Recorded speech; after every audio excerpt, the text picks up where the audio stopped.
जंगल में एक खूबसूरत नदी के किनारे सूरज चमक रहा था और पानी शांत बह रहा था। रानो चिड़िया अपने नन्हे बेटे कुकू के साथ एक मजबूत टहनी पर अपना घोंसला बना रही थी।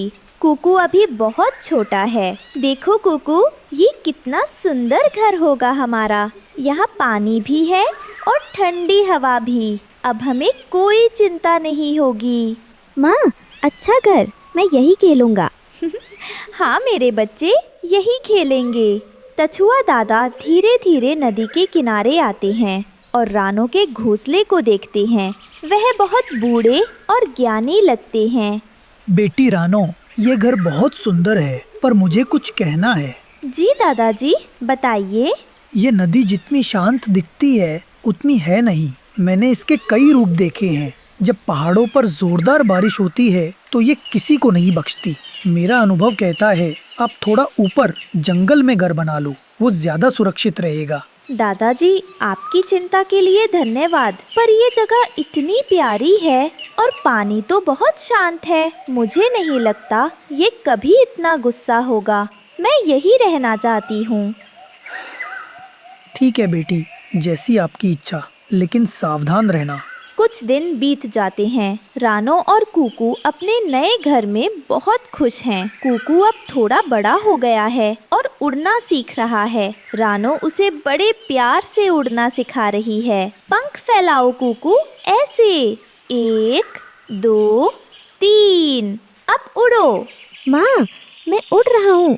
देखो, मैं उड़ रहा हूँ। मेरा बहादुर बच्चा, एक दिन आप बहुत ऊंचा उड़ोगे और हम दोनों साथ मिलकर पूरी दुनिया देखेंगे। माँ, मैं आपको कभी छोड़कर नहीं जाऊँगा। हम हमेशा साथ रहेंगे। हाँ मेरे बच्चे, हमेशा साथ। जंगल के अन्य पक्षी भी रानो और कुकू की खुशी देखकर खुश है। बंटी कबूतर और बिंदिया चिड़िया रानो से मिलने आते हैं। रानो, आपका घर सच में बहुत आरामदायक है और जगह तो देखो कितनी शांत और सुंदर है। यहाँ से नदी का नजारा कितना प्यारा लगता है। बहुत सही जगह चुनी है आपने। हाँ रानो, और सबसे अच्छी बात ये है कि यहाँ की हवा कितनी ताज़ा है और कुकू कितना खुश रहता है यहाँ। मैं तो कहती थी ना, आपकी मेहनत सफल हो गई रानो। ये मेरा सपनों का घर है। मैं अपने बच्चे को हर खुशी देना चाहती हूँ। एक शाम दूर पहाड़ों से बहुत तेज हवाएं चलने लगती हैं और बिजली चमकने लगती है।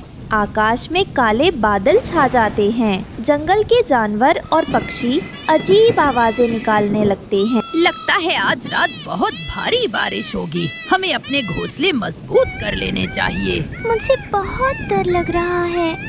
लगता है आज रात बहुत भारी बारिश होगी। हमें अपने घोंसले को और मजबूत कर लेना चाहिए। कुछ और टहनियाँ लगा देते हैं। हाँ, तुम ठीक कहती हो हरियाली। लेकिन जंगल के सबसे ऊंचे पेड़ पर बैठा कालू कौआ और गोरी अपने घर की खिड़की से ये सब देख रही थी। काऊ काऊ, ये तो तूफान आने वाला है। मुझे तो पहले ही पता था जब उस चिड़िया ने नदी किनारे घर बनाया था।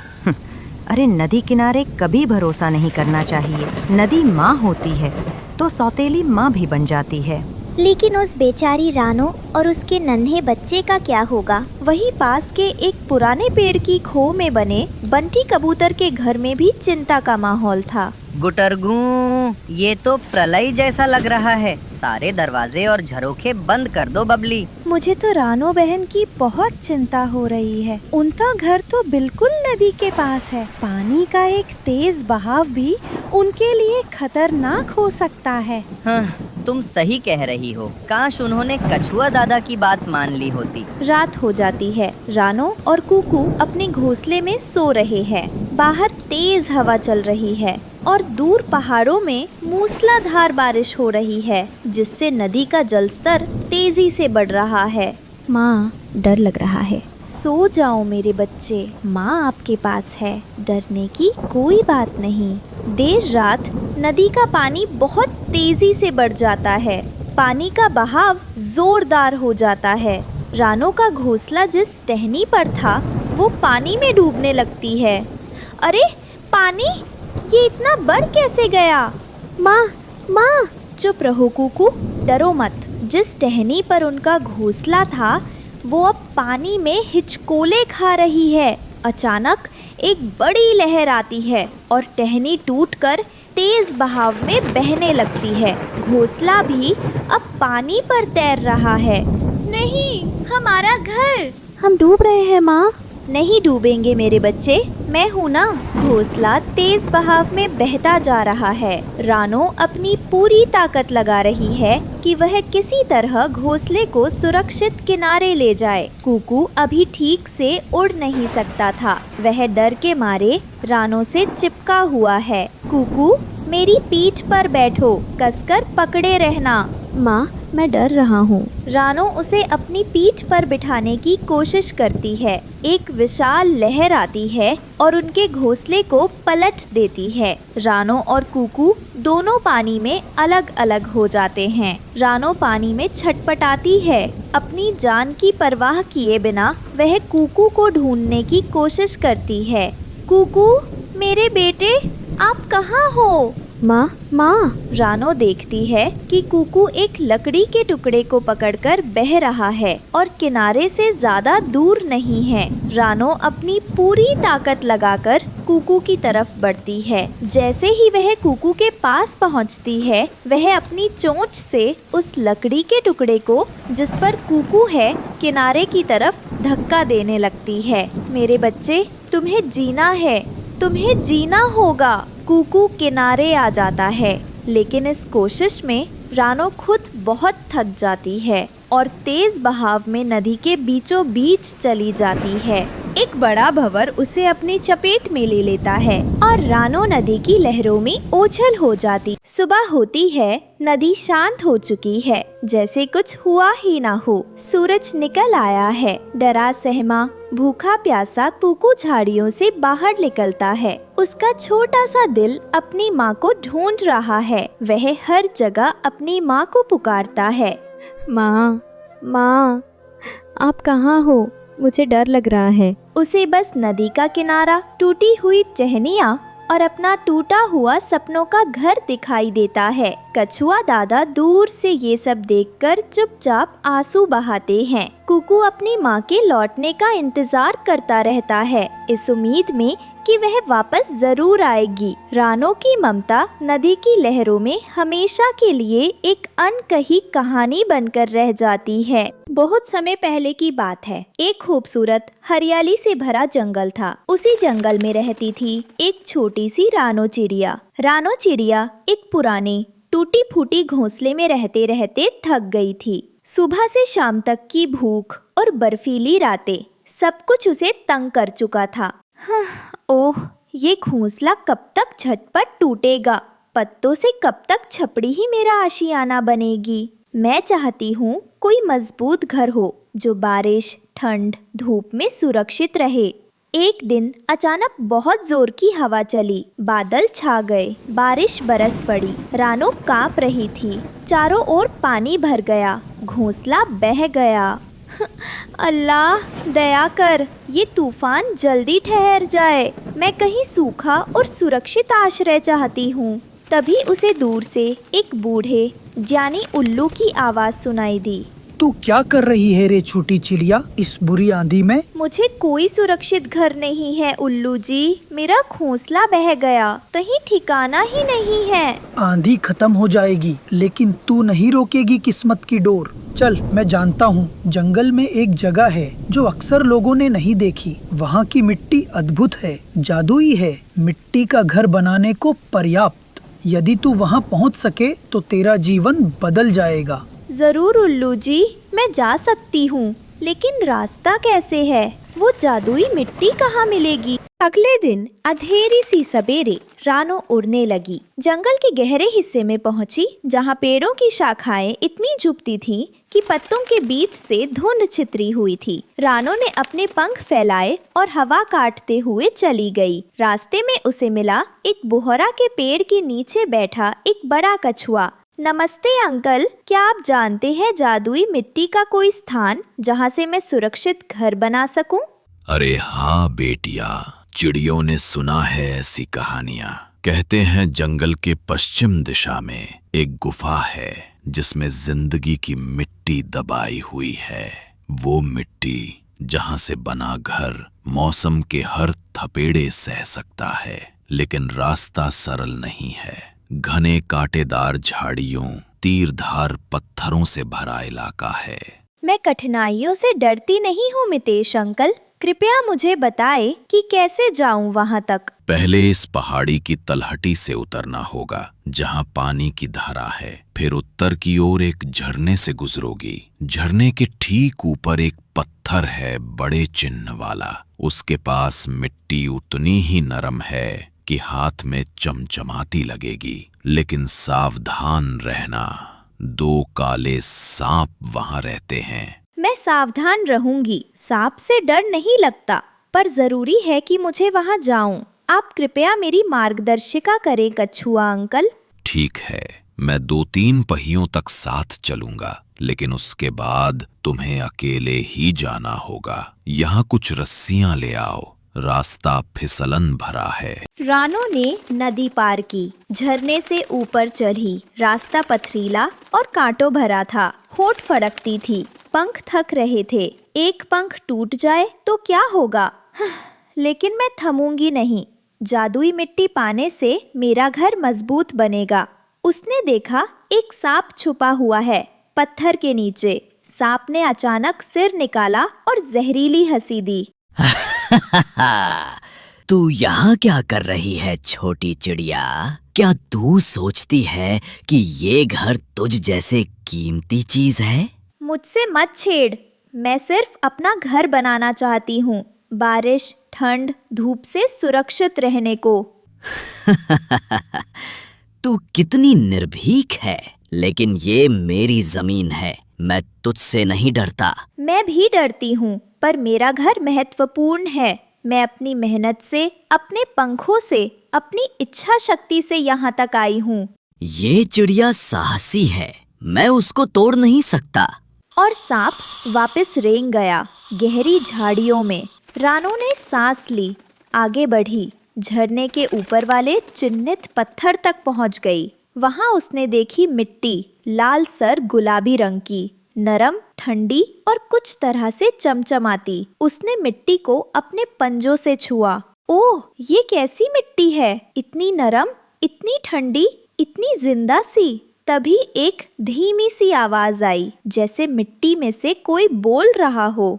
बेटी रानो, तू आ गई है। मैंने सुना है तेरा दुख, तेरा संघर्ष। मैं वो जादुई मिट्टी हूँ। मुझे पता है कि तू मुझसे क्या चाहती है। हाँ, मुझे एक मजबूत, गर्म सुकून, सुरक्षित आशियाना चाहिए जो बारिश से, तूफान से, धूप से मुझे बचा सके। मैं इसमें सक्षम हूँ, लेकिन एक शर्त है। तुझे अपनी पूरी मेहनत, धर्म, धैर्य और प्रेम से काम करना होगा। जो मिट्टी देने वाली हूँ वो सिर्फ शाब्दिक नहीं है, उसमें तेरी आत्मा लगेगी। तू जब मेरा घर बनाएगी, हर कार्य को दिल से करना होगा। मैं तैयार हूँ।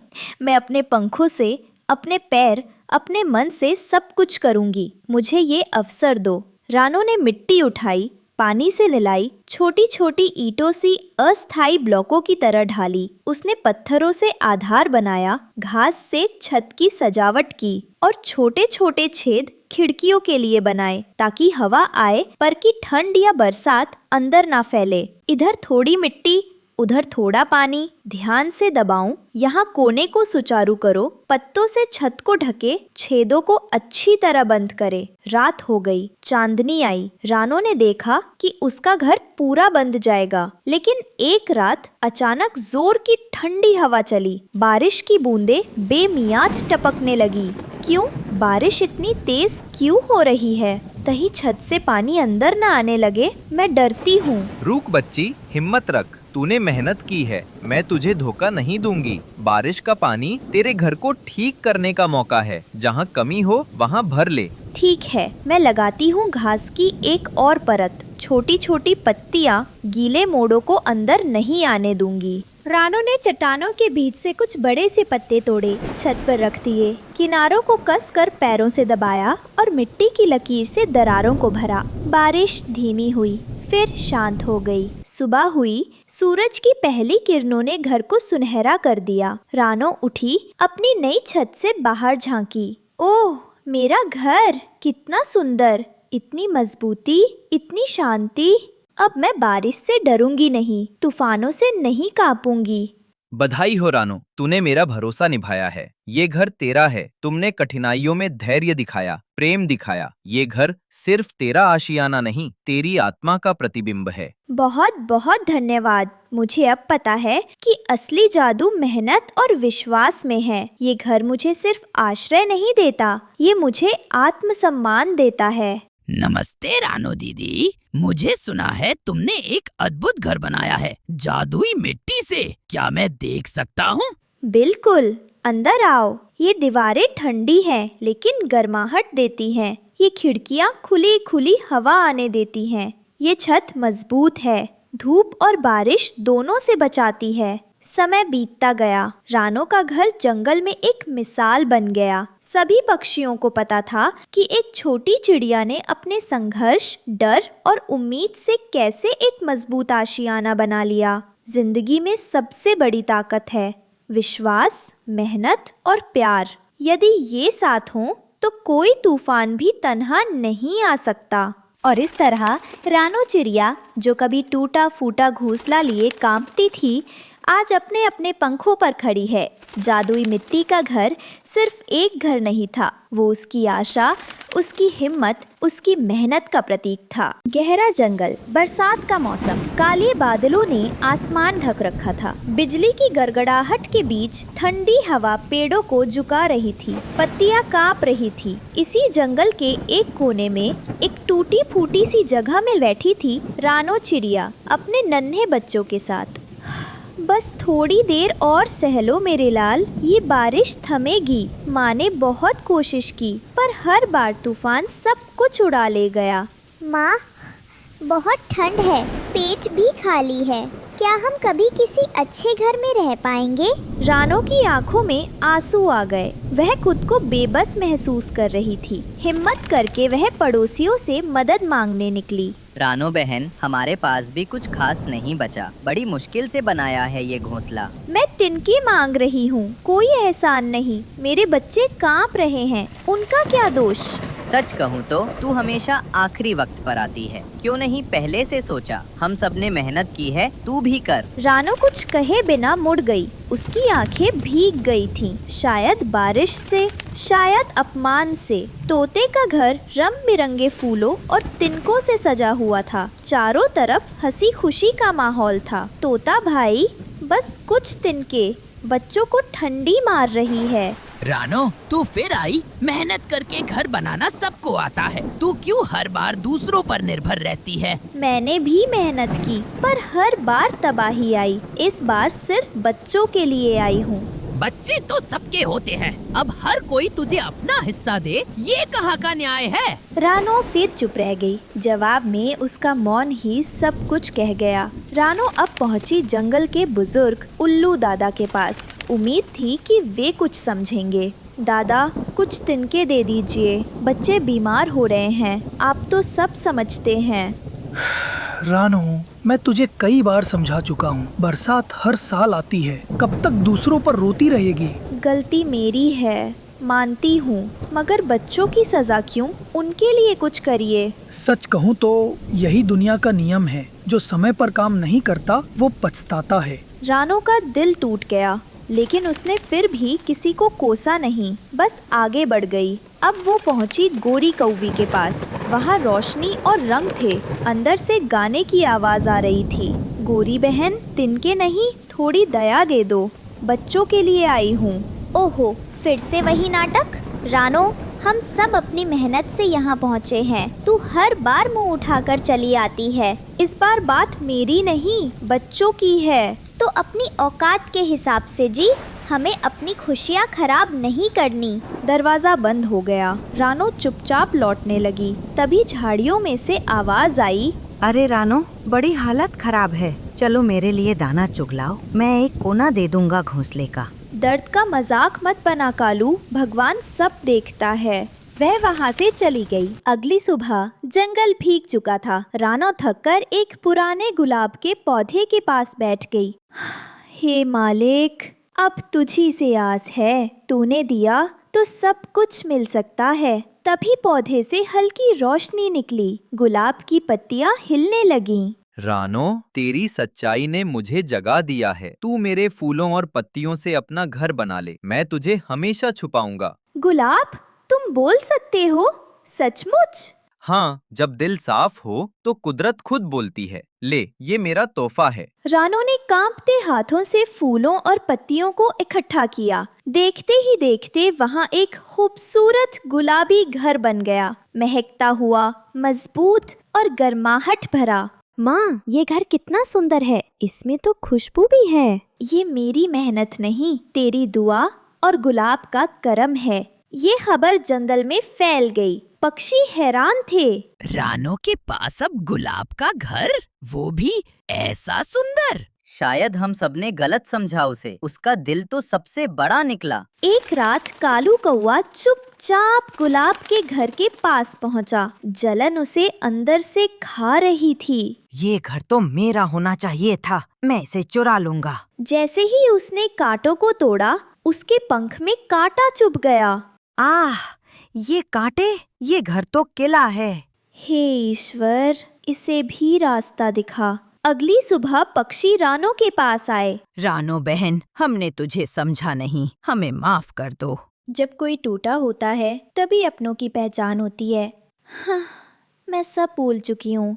क्या हम भी इस गुलाब के घर में रह सकते हैं? इस घर की दीवारें प्यार से बनी हैं, सबके लिए खुली हैं। सभी पक्षी मिलकर उस घर का हिस्सा बन गए, प्यार, सहयोग और दया के साथ। कालू कौवा अकेला रह गया। उसकी चालाकी उसे किसी लायक नहीं छोड़ पाई। काश मैं भी नेक होता। याद रखना बेटा, सच्चाई, सब्र और दुआओं की ताकत किसी भी तूफान से बड़ी होती है। भगवान देर करता है लेकिन अंधेर नहीं।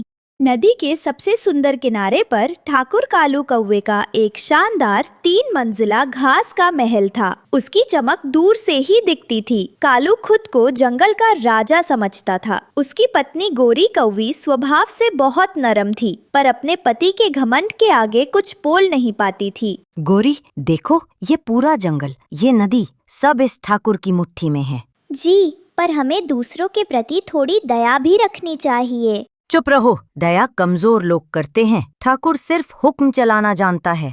रानो चिड़िया, तोता परिवार और कबूतर परिवार जैसे गरीब पक्षी ठाकुर कालू की जमीन पर रहते थे और उसे लगान के रूप में अपने भोजन का हिस्सा देते थे। आज कालू लगान वसूलने आया था। रानो, आज का लगान कहाँ है? ठाकुर साहब, मेरा बच्चा बीमार है। आज खाने के लिए बस यही कुछ दाने हैं। कृपया आज का लगान माफ कर दीजिए।